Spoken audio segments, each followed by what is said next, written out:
Hi guys, this is me again, Mami Lai, and welcome to my journey. For today's video, late ko lang po siyang mapopost. Nauna pa yung mga recent vlogs ko kasi dito. Ngayon ko lang po kasi siya na-edit. So, this video was my daily life. Ito po yung usual na ginagawa ko from Mondays to Fridays, lalo na kapag may pasok si Lumi. Part of my routine na once na lumabas na si Lumi, kailangan gising na rin ang diwa ko and i-ready ang sarili para gumana ang pagiging productive ko at yung mga creativeness na kailangan ng isang nanay para mapabilis ang pagkain ng anak.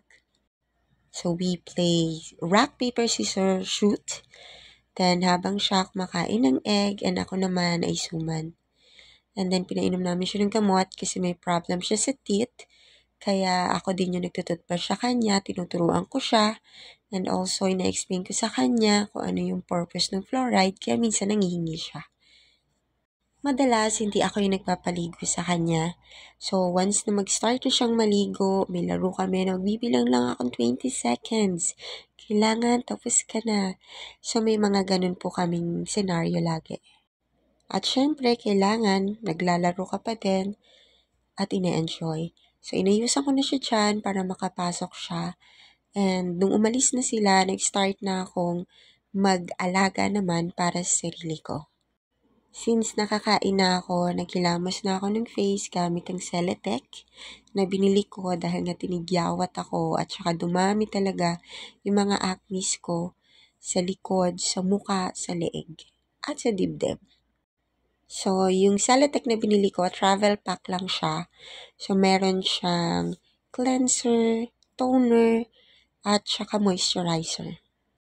Siyempre, after nating maghilamos, nagtoothbrush na din ako. Diyan po sa lababo, meron akong isang salamin dyan na nakadikit. So, nakikita ko talaga yung self ko. May mga time na kung mapapansin po ninyo, nakatingin ako sa labas kasi nakakarinig ako ng mga usapan, chismis, or minsan nakikita ko sila kung paano sila naglalakad outside. So, hindi naman sa chismosa, pero minsan ako curious ka. Actually, hindi ako mag-isa niyan eh. Nagkataon na yung isang kapatid ni tatay ay half day ata. Hindi ko na maalala masyado pero alam ko nandiyan siya. So, minake sure kong sarado yung pinto kasi papasok ako ulit sa kwarto para ituloy yung aking routine. So, gamit ang aking towel, pinunasan ko muna yung basa kong mukha. Siyempre, dahil din sa toothpaste at saka dahil sa facial wash. So again, I'm using Celetec. So ito yung toner. I have my own cotton balls. I'm not sure kung tama yung way kung paano ko pinupunas. Pero yun yung way ko.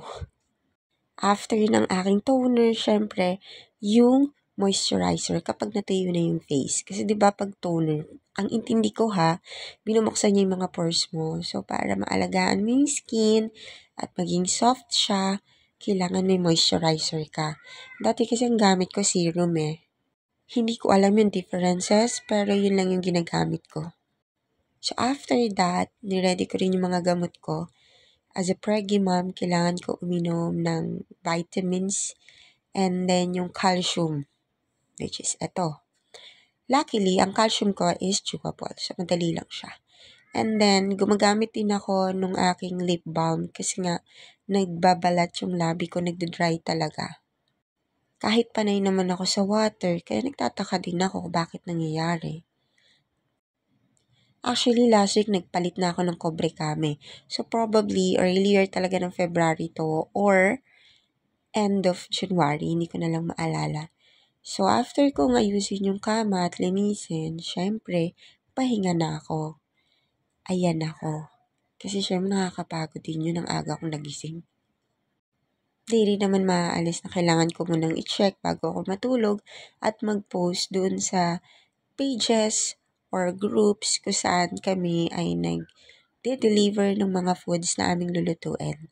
Merienda, lunch, etc. Ang tanda ko, nakatulog ako niyan. Natulog talaga ako kasi talagang inaantok ako at feeling ko pagod na pagod ako. Nung naalimpungatan ako, nagulat ako at malapit na si tatay. Nagmadali akong i-check yung ref and then I saw ang daming ulam sa ref. So, ininit ko yung ulam na munggo. Nakakita ako ng chicken, so kinat ko siya para gawing breaded chicken fillet. Nakita ko rin yung weeks ago na malunggay soup na may egg. So, nilagyan ko siya ng harina para i-fried. In fairness, ang sarap niya sa sweet and sour na Jafran. Hindi ko na na-video pero gutom din kasi ako, kaya kumain na lang kami. Thank you!